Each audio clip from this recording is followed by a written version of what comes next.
I'm big on policy, and you've been a military guy. You mentioned guns. And that's something I want to talk about. And we've already just got through talking about a murder. And that's one of the things that's always happening here. We're trying to figure out ways to prevent gun violence. But it seems as though on a national level and a local level, we're very slow or unwilling to adopt any policy changes that could play a role in preventing gun violence. Okay. And as a member of the military, and I would assume a gun advocate or at least a connoisseur, a lot of times I get lost in translation because there's a lot of things I don't know about guns and gun culture. Just got through dealing with some stuff about hunting rights here in Macon-Bill County that was real interesting to me. But from a local level, okay, what do you see the type of thing that we could have an effect on locally as a county commissioner when it comes to gun control? So with gun control, that's a very, very touchy subject. And I get it. It's one of those situations where you have to put in, for me, right now, and I'll use myself example. Believe it or not, I'm not a fan of carrying weapons. I believe that's every man's right to carry a weapon and to protect his home and so forth. I believe in that, right? I think that's something you shouldn't take away from anybody. I do, however, believe that there should be certain checks and balances in place. As a mental health professional, right? So I went to school and got my degree and got my master's in mental health counseling at Fort Valley State University. I'm sorry, the Fort Valley State University. And then I left there and went to Western College, got an executive MBA there that we definitely talk about in all this too. But just from the mental health standpoint, right? Having more checks on that arena. When we start talking about, I'm not sure how we fall in line with the boyfriend calls, right? Where if a person is,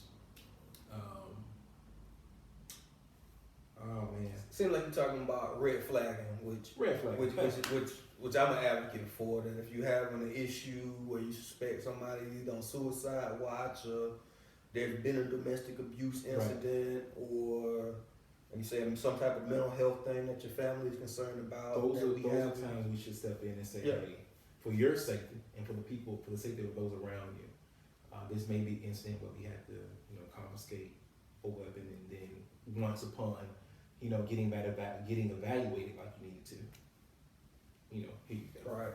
And I know I got into it with some folks trying to defend that point on.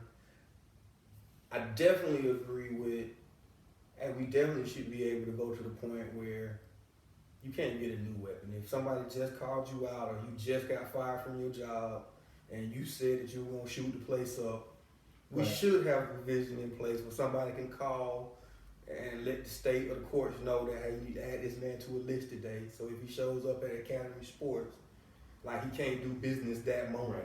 Right. Like there should be a way that technology can protect us that way. I agree with some that are against it, that it probably does get kind of picky if someone already has a gun and he's on mental health watch and you go asking them for it, as you may and make the case worse. Mm-hmm. But I think those are isolated incidents that to totally avoid it, I think this George could do a better job with the red. The other one that I'm in love with, technology-wise, and I think it's 2020, guns, everything has evolved. Mm-hmm. The technology exists just like for our phones, those fingerprint readers. Right. That exists in the gun world, and it's fail safe with my phone. You put I hadn't never met a person yet who's been like, I put my fingerprint on my phone and it won't let me in, right?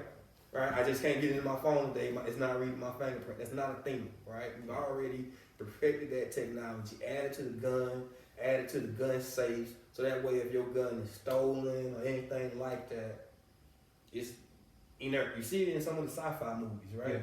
Yeah. We need to go ahead and get there. And I think local governments have more power than we realize. Research shows that we are the biggest consumers of guns and ammo.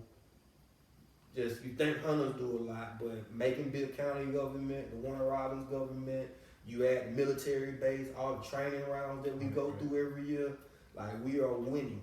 Like us saying that, look, if you don't start adding smart technology to your guns, you're not gonna win our RFP process.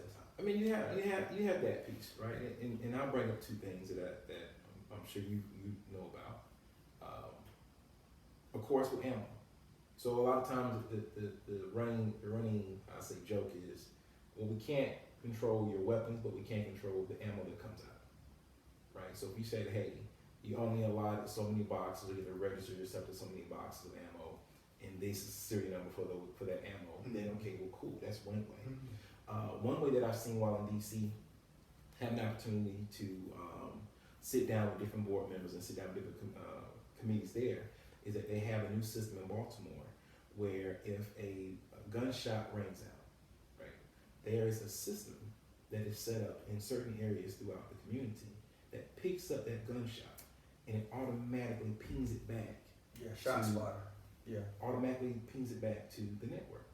So then that way it gives dispatch a little quicker, a quicker response time to say, hey, there's a shot here at 1902 Waverly Drive. Send a police officer that way.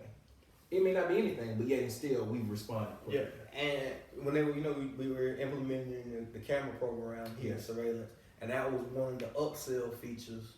They call it Shot Spotter. Okay. That they attached to the cameras, and now it's to the point where the AI on the cameras, well, not only is it pinging and telling them, but the cameras is trying to align itself to see what's happening over there.